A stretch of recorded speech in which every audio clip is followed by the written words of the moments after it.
मुख्य अतिथि महोदय, प्रधानाचार्य जी, सभी गुरुजन और गांव के पधारे हुए गणमान्य सज्जनों, मातृशक्तियों, मेरे प्यारे भाइयों तथा बहनों, आज मैं खुशवंत आपके सामने एक बीज रस कविता प्रस्तुत करने जा रहा हूँ। आप सभी को 78वें स्वतंत्रता दिवस की हार्दिक शुभकामनाएं। मैं कविता सुनाने से पहले आपसे एक निवेदन चाहूंगा। मैंने भगवान राम नहीं देखे, हमारे देवता है। मैंने भगवान कृष्ण भी नहीं देखे, हमारे देवता है।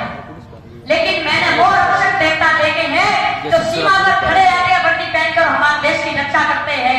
मैं उन जवानों को मैं नमन करता हूँ, मैं प्रणाम करता हूँ कि वो हमारे देश के असली रक्षक है, हमारे देश के असली देवता है। उन रक्षकों को ये मेरी कविता समर्पण है, अर्पित है। और मैं आपसे एक निवेदन चाहूंगा कि अगर आपको अच्छी कविता ये लगे तो मेरे लिए नहीं, परंतु स्वानों के लिए तालियां जरूर बजाना। सुनिएगा। मैं केशव का पंचजन्य भी गहन मौन में खोया हूँ, मैं केशव का पंचजन्य भी गहन मौन में खोया हूँ। उन बेटों की याद कहानी लिखते लिखते रोया हूँ, उन बेटों की याद कहानी लिखते लिखते रोया हूँ। जिन बेटों ने पर्वत काटे हैं अपने नाखूनों से, उनकी कोई मांग नहीं है दिल्ली के कानूनों से।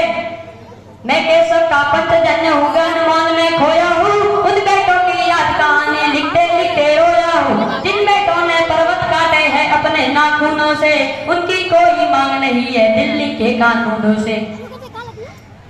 जो सैनिक सीमा रेखा पर ध्रुव तारा बन जाता है, उस कुर्बानी के दीपक से सूरज भी शर्माता है। गर्म दहानों पर तोपों के जो सीने अड़ जाते हैं, उनकी गाथा लिखने को अंबर चोटे पड़ जाते हैं। उनके लिए हिमालय कंधा देने को जुट जाता है, कुछ पल को सागर की लहरों का गर्दन रुक जाता है। उस सैनिक के सबका दर्शन तीरथ जैसा होता है, चित्र शहीदों का मंदिर की मूरत जैसा होता है, चित्र शहीदों का मंदिर की मूरत जैसा होता है।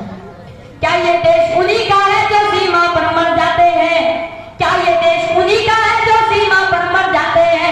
अपना लहू बहाकर टीका सरहद पर कर जाते हैं। कोई युद्ध वतन के खातिर सबको लड़ना पड़ता है, संकट की घड़ियों में सबको सैनिक बनना पड़ता है। जो भी कौम वतन के खातिर मरने को तैयार नहीं, उसकी संतति को आजादी जीने का अधिकार नहीं, उसकी संतति को आजादी जीने का अधिकार नहीं।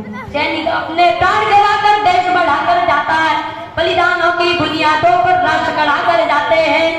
और ये पंक्ति में जो सुनाने जा रहा हूँ, राजनीति पर पंक्ति है, राजनीति पर सबसे कठोर पंक्ति है, सबसे कठोर पंक्तियां।